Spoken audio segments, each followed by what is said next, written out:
बिस्मिल्लाहिर्रहमानिर्रहीम। अगर जुमे वाले सेशन की बात करें जो लास्ट सेशन था हमारे इंडेक्स का, तो उसमें इंडेक्स की जो ओपनिंग थी वो नेगेटिव ओपनिंग थी 251 पॉइंट के साथ, और यही इंडेक्स का हाई लेवल था 1,15,937 पे।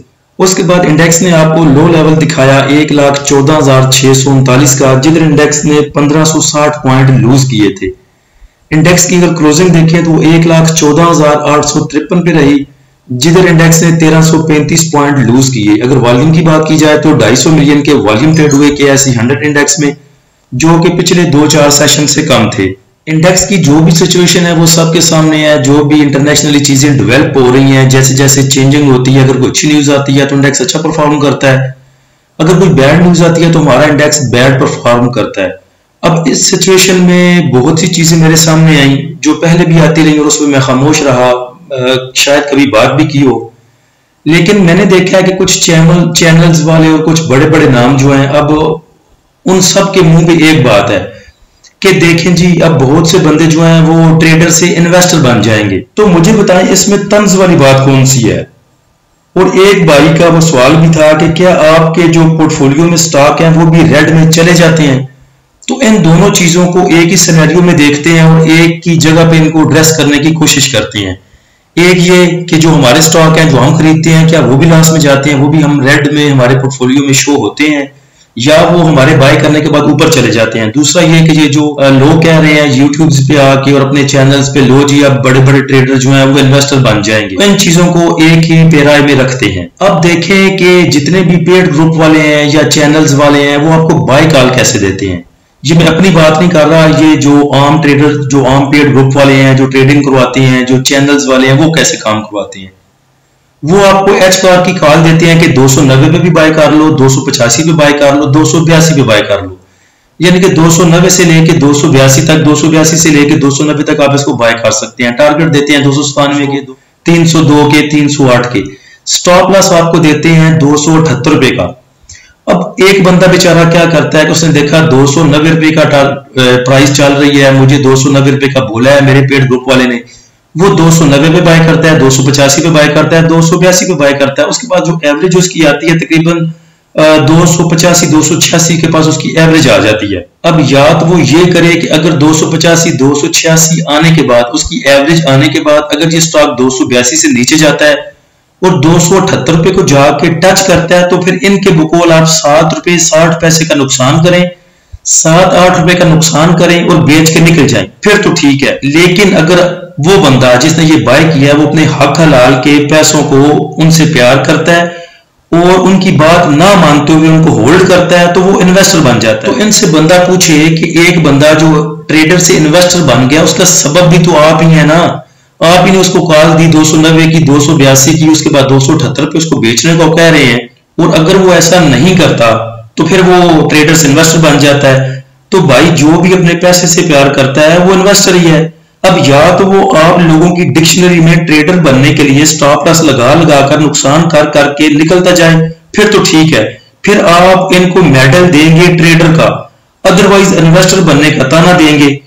और मेरे ख्याल से तो शर्म करनी चाहिए ऐसे लोगों को जो ये बातें करते हैं, क्योंकि लोगों को स्टॉप लॉस लगवा लगवा कर, नुकसान बुक करवा करवा कर, इनको पता है कि अगर लोगों का ध्यान इस बात पे चला गया तो हमारी दुकानदारी बंद हो जानी है। और इस चीज पे पर्दा डालने के लिए वो कहते हैं, आपको ताने देते हैं, लो जी इसने बाय किया था, अब ये होल्ड करके बैठ गया है, स्टॉप लॉस हिट नहीं करवा रहा, अब ये इन्वेस्टर बन जाएगा।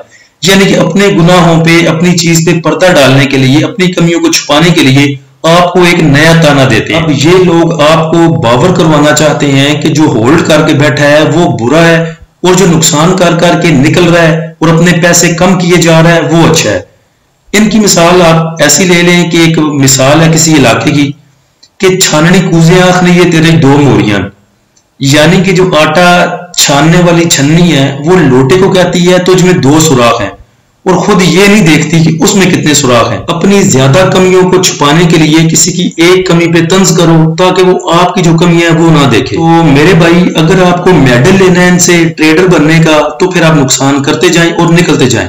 अदरवाइज अगर आपको अपने पैसे से प्यार है तो चुप करके होल्ड करके बैठे, इंशाल्लाह यही मार्केट 1,21,000 1,20,000 पे गई थी, दोबारा भी जाएगी। जब आपको नई पहाड़ी पे रोड बनाती हैं, उसको पहली दफा काटना मुश्किल होता है, रोड को बनाना मुश्किल होता है, दूसरी दफा उसकी मेंटेनेंस करना या वहां तक जाना उतना मुश्किल नहीं होता। सो चुप करके बैठे, होल्ड करें, इनको ताने देते रहने दें और अपने काम से काम रखें, अपनी कैश बचाएं। उसके बाद टॉप एक्टिव स्टॉक को देखें तो लास्ट सेशन में PAEL में सबसे ज्यादा वॉल्यूम ट्रेड हुए 40 मिलियन के। उसके बाद टॉप एक्टिव स्टॉक में SSGC, bank of Punjab, synergy, city pharma, PIBDL, WTL, power, Searle, PSX। उसके बाद top point contributor stock wise देखें तो ग्लैक्सो ने सबसे ज्यादा पॉइंट ऐड किए, तकरीबन 61 पॉइंट। नेगेटिव साइड पे अगर देखें तो UBL ने सबसे ज्यादा पॉइंट लूज किए, 266 पॉइंट। उसके बाद नेगेटिव साइड पे FFC, इफर्ट, एंग्रो, मारी, PPL, OGDC, MCB, BAHL, हक्को, PSO, PSEL, Fatima, MTL, SNGP। Sector wise अगर देखें तो फार्मास्यूटिकल ने सबसे ज्यादा मूव किया और 135 पॉइंट ऐड किए। उसके बाद पॉजिटिव साइड पे cable, glass, tobacco, automobile, synthetic, leasing companies. Negative side पे अगर देखें सेक्टर वाइज तो कमर्शियल बैंक्स ने सबसे ज्यादा पॉइंट लूज किए, उसके बाद फर्टिलाइजर ने और उसके बाद oil and gas exploration companies ने। इंडेक्स के वीकली सेशन पे अगर बात करें तो इंडेक्स ने वीक में जो हाई लगाया था वो 1,17,601 का लगाया था और जो लो आपको दिखाया था वो 1,10,103 का लगाया था। तो इस वीक में इंडेक्स ने पॉइंट लूज किए 3938 पॉइंट, यानी तकरीबन 4000 पॉइंट इंडेक्स ने लूज किए और 7498 पॉइंट के दरमियान में घूमता रहा। एच कार की स्विंग ट्रेड कॉल हमने दी थी 26 मार्च को और इसमें छुट्टियां भी आई।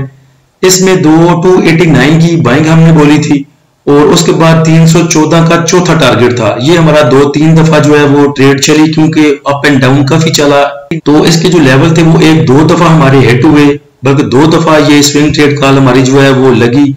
289 पे भी बाइंग हुई और इससे नीचे भी जाके इसने आपको बाय करने का मौका दिया। टाइमिंग हमने आपको दी थी 7 से 10 सेशन में 314 करने की और अल्हम्दुलिल्लाह 8 सेशन में इसने आपको 314 बल्कि 320 का भी 318 का हाई दिखाया हो। अगर कोई हमारे प्रीमियम ग्रुप को ज्वाइन करना चाहते हैं कुछ भाई, तो नीचे दिए गए व्हाट्सएप नंबर पर राब्ता कर सकते हैं और ग्रुप की फीस हमने सिर्फ 1000 रुपया रखी है। इंडेक्स के लास्ट सेशन का फीपीलीपी देखें तो बैंक्स ने सेलिंग की 6.43 मिलियन की, ब्रोकर की बाइंग 1.03 मिलियन की, कंपनीज ने बाय किया 8.28 मिलियन का, फॉरेन कॉर्पोरेट्स ने सेल किया 1.14 मिलियन का। फॉरेन कॉर्पोरेट्स की सेलिंग है 0.01 मिलियन की, इंडिविजुअल ने बाय किया 1.80 मिलियन डॉलर का, इंश्योरेंस कंपनीज ने सेल किया 0.39 मिलियन, म्यूचुअल फंड ने सेल किया 3.98 मिलियन, अदर ऑर्गेनाइजेशन ने सेल किया 0.03 मिलियन, ओवरसीज पाकिस्तानी ने बाय किया 0.86 मिलियन डॉलर का। कंपनी सबसे बड़ी बायर है और सबसे ज्यादा इन्होंने उठाया है सीमेंट सेक्टर को। उसके बाद ऑल अदर सेक्टर में इनकी बाइंग है 0.56 मिलियन की और बाकी इन्होंने उठाया है किसी को काबिल जिक्र तो वो टेक्नोलॉजी एंड कम्युनिकेशन को उठाया है। तो सीमेंट में थोड़ी सी एंट्री ली जा सकती है उतनी देर तक जितनी देर तक इनके रेट हाई नहीं होते, चूंकि जब रेट हाई होंगे तो कंपनीज निकलेंगी और आपको पता भी नहीं चलना। सो सीमेंट सेक्टर अगर आपको मौका देता है अपसाइड जाके प्रॉफिट टेकिंग करने का तो जरूर कीजिएगा। और लास्ट सेशन में अप एंड डाउन भी इसी वजह से था कि अब इंडिविजुअल और बाकी जो भी लोग हैं जो काम करते हैं स्टॉक मार्केट में वो रिस्क नहीं लेना चाहते, इसलिए लास्ट सेशन में आपको प्रॉफिट टेकिंग नजर आई। इंडिविजुअल्स की बात करें तो इंडिविजुअल ने सिर्फ उठाया है oil and gas exploration companies को, उसके बाद इनकी बाइंग है फर्टिलाइजर में और उसके बाद ऑल अदर सेक्टर में। देख लें सीमेंट को थोड़ा सा काबिल जिक्र समझा जा सकता है। उसके बाद कमर्शियल बैंक्स ने पॉइंट लूज किए, तो अगर कमर्शियल बैंक्स नीचे मिलते हैं, फैसल बैंक आपको नीचे मौका मिलता है बाय करने का, MEBL मीजान बैंक आपको नीचे बाय करने का मौका मिलता है, उसके बाद बैंक इस्लामी नीचे बाय करने का मौका मिलता है, तो जरूर बाय करें, अच्छे स्टॉक है और अच्छा गेन दे के जाएंगे। अल्लाह हम सबका हामी नासिर हो। इजाजत दीजिए, अल्लाह हाफिज।